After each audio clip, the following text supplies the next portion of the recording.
swam up to the sleep. He noticed the bird was in trouble. Hop on, and I will stab you, the Croc said, on the double. Knowing the cat wanted to have him for a snack, Slim had no choice but to step aboard on Guard's back. So then he jumped. Don't get me. Slim was surprised to be safe and sound. Guard had cleared him away from the dry ground. Don't get me wrong, Slim said. I'm not the one who complains, but I should be dead. But my king tried to identify my roommate. Heard by Slim's remarks, Guard was set and confused. Why on earth will I eat my own dentist? He mused. Because, Slim said, you look too mean. That makes sense. I see, Guard said. You judge me on my appearance. Now hold on a minute. The bird questioned back. Yeah, he tried to eat the. What about all the story? What about that scar? The scar on the guy's back. So, God thought about his story.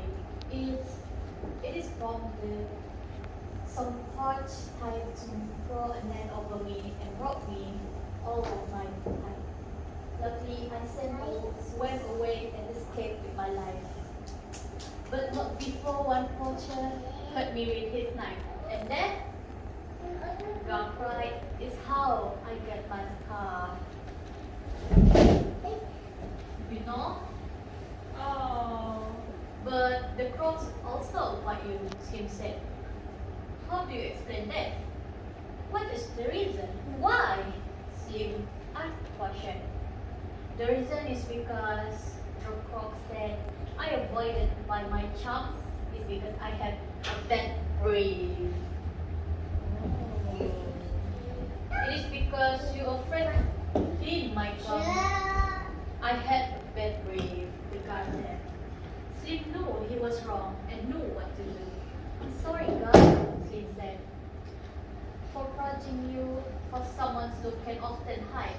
Just know that someone really is inside. I also thought that cat wouldn't hurt me, only because he looks so friendly. Being as kind-hearted as possible could be, God understood and accepted. Slim is apologized.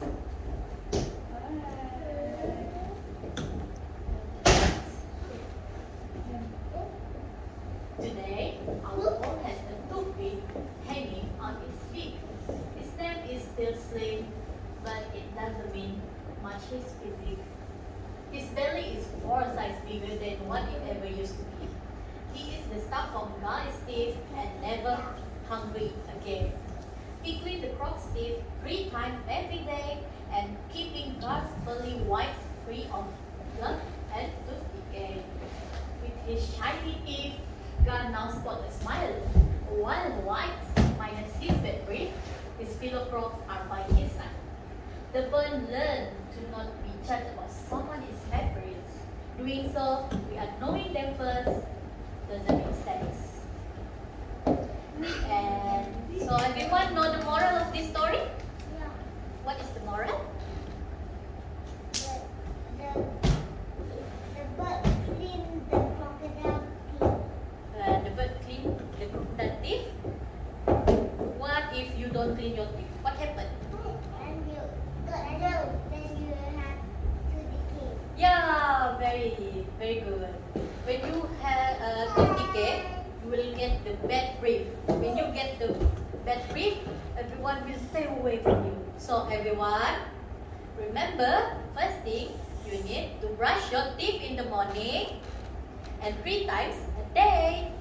And then, the moral of the story is, we must not judge someone by their appearance. When you look at that someone, you must not judge that only an appearance. You must know what is who are they really are. Okay, everyone understand? Understand again? Yeah, that is only that is the end of teacher storytelling. Again.